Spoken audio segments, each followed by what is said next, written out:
Welcome back. All right, news of the day video for all you fine people for your Tuesday, January the 9th. And we're starting with this whole kerfuffle that Kevin Hayes has been dragged into.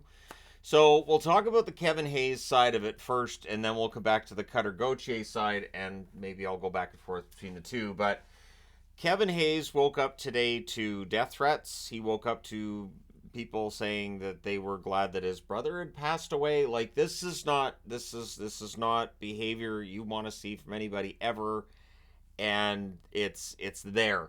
So he's getting this because there's reports out there, and they came out immediately after the Cutter Gauthier trade took place, that Kevin Hayes had basically told the kid, "You don't want to play in Philadelphia. Forget it. Stay out of there."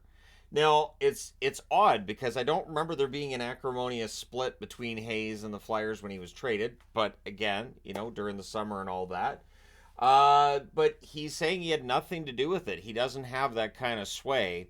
And the interesting part is that if you're an unsigned prospect right now for the Flyers and you see this, and maybe you're undecided on what you want to do, this won't look great. And it's odd because from everything that I've seen, I don't know why Kevin Hayes is being dragged into this. And again, if somebody's going to say, well, it's the college connection, it's a little bit. I don't take that at face value. So when a reporter comes out and says this stuff, and apparently there's two that did in Philly. All right, but I'd want to know for sure that that's actually what took place here, because it does sound like it's secondhand information and speculation, and now it's blown up into this whole other thing. So, yeah, you don't tell somebody, "Hey, I'm glad your brother's gone," like that. No, no, no, no, no, no, no, no. Just you don't. All right, and then on the Cutter Gauthier side, so we'll come over to the Philadelphia side of this too, because the storyline of Cutter Gauthier with the Flyers hadn't got out yet. Last night, the Flyers basically saying they had to trade him while the value was high. The concern was that once this news came out, then teams would be giving them low ball offers for Cutter Gauthier. They'd be like, "Oh, he doesn't want to play there." All right, well, you're not getting this player and this prospect from us. You'll be lucky to get that. That kind of thing, right? So for Gauthier, he hadn't talked to the team since May, and he had basically told them, "I don't want to play for the Flyers."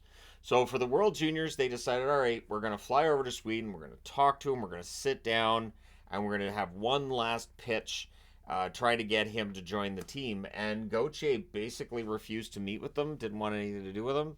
And coming out of that, once they realized that Gauthier had a really good World Juniors, and he did, he had really solid numbers at the World Juniors, one of the best players for Team USA who won gold, his value wouldn't be higher than it is right now. So they had to make the deal.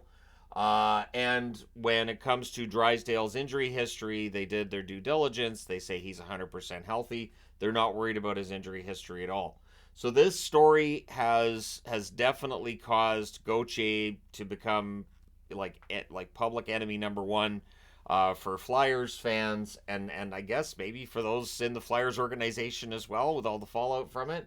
But it's dragged Kevin Hayes into it. I don't know where this story is going to evolve to from here, but again, don't yeah, just if you feel like you're going to send a message like that to somebody online, just as a general rule, it's better not to.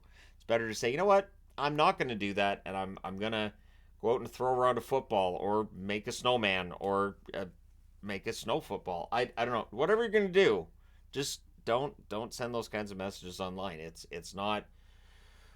It's just not the way to go about it. Because again, we don't have any proof of Hayes having any. And honestly, if you can talk a player out of playing for somebody else's team, then that team was right to have the attitude of, then we don't want you here. And that's what John Tortorella said when asked about it. He said basically, if you don't want to be a Flyer, we don't want you here. All I want to talk about now is Drysdale, because Drysdale's coming in playing for us, and we're excited to see what he can do. That's the right answer. That's absolutely the right answer. I did think it was interesting that the Flyers came out and said he refused to play here, and because basically that starts this whole thing that we're seeing right now. I'm kind of surprised the Flyers came out and said that, rather than say something else along the lines of, yeah, Gauthier, we just felt at this point we don't have him signed. We weren't sure if we were going to be able to get him to sign with us, so we traded him, and just leave it at that. But Danny Briere coming out and being as transparent as he's being, we've talked about that as well. Transparency being something we want from teams, including general managers. But yeah, in this case, it's led to this whole firestorm that's enveloped Flyers fans over the last, it's well over 12 hours now. It's what, 16, 17 hours? So we'll see where this goes.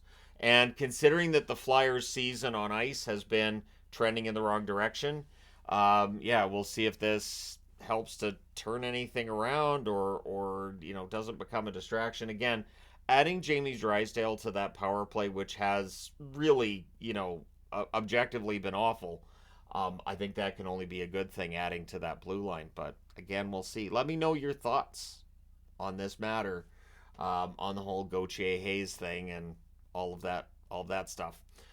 So getting into injury news from around the rest of the NHL, starting with the Caps. Both Wilson and Sandin are day-to-day with upper body injuries, so they're going to be out for a bit. The Washington Capitals, no strangers to injury. A lot of teams, I'm saying that a lot because there's a lot of injuries in the NHL right now, including the New Jersey Devils, who will be without Jack Hughes. He's week to week with an upper body injury. Palat, according to Lindy Ruff, the reporting of Amanda Stein on this, saying that Palat, it looks like, is going to be out long term for New Jersey. So they're going to be without two of their top 9 forwards and one of their absolute best forwards in Jack Hughes for a while. They've recalled Shane Bowers. They've also recalled Cal Foote. We'll see where they slot into the lineup. Bowers has bounced around a bit in terms of his rights, but he hasn't played a lot in the National Hockey League. I'll be interested to see if he gets into some games for New Jersey, how that goes for him. Nathan Walker, so he had that beautiful goal on a breakaway the other night. Must have really impressed them. They give him a 2-year extension, worth league minimum, $775,000 per season. But for Walker, that's some job certainty. It's some cash certainty, and that's kind of nice. So kudos to Walker for earning that. And Hofer starts tonight against Florida. So this is going to be interesting. If Hofer goes out and has a really good game against Florida, can we start talking about how Hofer has become kind of the de facto starter for St. Louis? Like, first off, it's the new coach praising him on how well he's playing, and now he's starting key games. Florida's on a 7-game winning streak, so this is normally where you would see Binnington. But Hofer playing, and I think he's played well, so we'll see how it goes. So if you're a Canucks fan, I got good news for you. It sounds like Pettersson, his agent J.P. Barry, reporting today that talks have begun on a contract extension. The thing is, Pettersson doesn't want it to distract from the run the team is on, and he doesn't want it to distract him from what he's doing on the ice. Again, I don't have a problem with him not wanting to talk contract during the regular season, but now that the contract talks have started, find out what he wants, make counter offers back and forth, and then figure out a way to get it done as quickly as possible. And again, JP Barry confirming they don't want a 1-year deal. So he's 1 year away from unrestricted free agent status. So if he signed a 1-year deal or had the 1-year arbitration or however it would work, that would mean that he'd be a UFA in 2025. And I think that's the fear in Vancouver fandom, that things have finally, the team's at the top and things are going really, really well. We don't want to end up losing Pettersson and not getting anything back. Had to go let Bear in. But they basically, we don't want to end up in a situation where Pettersson with 1 year left until unrestricted free agency, they're either walking him there or the Canucks lose, really they're arguably their best forward as the team finally looks like a contender. So I understand the fear in Canuck land at this point, but I'm not overly concerned. I still think Pettersson's going to stick around. I think as long as this team is at or near the top of the division, he has every reason to want to stick around and see this through. So at the very least, talks have started. We'll see where they go and how quickly. Rick Bowness is saying that Kyle Connor is on schedule for his return. So he's 4 weeks into his recovery from injury. It was expected that he would be out 6 to 8 weeks. So that means 2 to 4 weeks from now, Kyle Connor should be rejoining the Jets. The good news, of course, for Connor and the Jets, they've been fine in his absence. They've been pretty darn good in his absence. So the sooner Connor's back, the better. But again, with the way the team's been feeling, the way that the team's been playing, I think that, he can take his time and make sure he's 100%. He doesn't need to feel rushed with it. So all the best to Connor. Joey Anderson set to return tonight for the Chicago Blackhawks against the Edmonton Oilers. Anderson's had a good run so far when he's been in the lineup for Chicago. It's a matter of staying in the lineup for Chicago.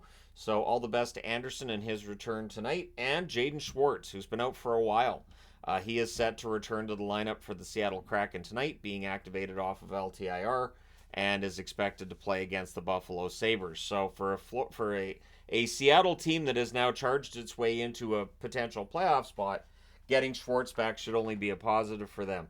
So let me know your thoughts in the comment section below. As always, don't forget to hit like and subscribe if you haven't done so already. Thank you guys so much for all your support. I will talk to you again soon.